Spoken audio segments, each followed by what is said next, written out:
Les katas, les para-karaté, les comités et les systèmes à deux juges, tels sont les 4 points qui ont constitué la matière dispensée par l'arbitre continental Kébi Mapini Ange, secrétaire général de la commission des arbitres en Afrique centrale.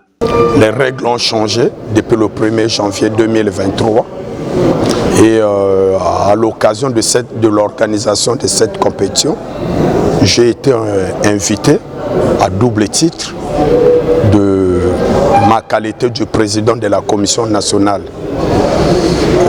des arbitres du Congo-Brazzaville et surtout la qualité du secrétaire général adjoint de la commission d'arbitrage de l'Afrique centrale pour venir instruire ce nouveau règlement.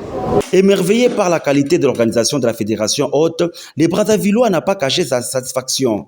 J'ai compris qu'ils sont en train de capitaliser cette connaissance.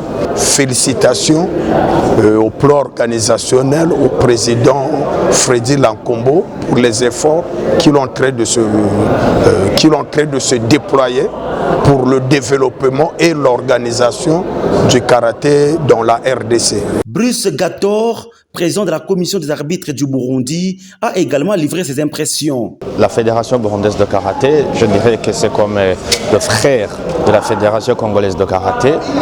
On fait des tournois d'amitié de Grand Lac, on est habitué à travailler ensemble. Et au début de chaque année, il doit y avoir des modifications des règlements.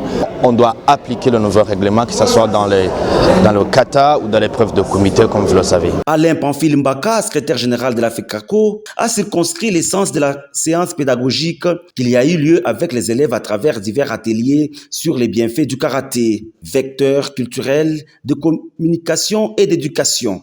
Nous avons voulu expliquer à ces jeunes les vertus du karaté, parce que le karaté est un vecteur d'éducation, un vecteur culturel, pour que, à leur tour, en comprenant cela, aillent expliquer aux autres que le karaté est un art martial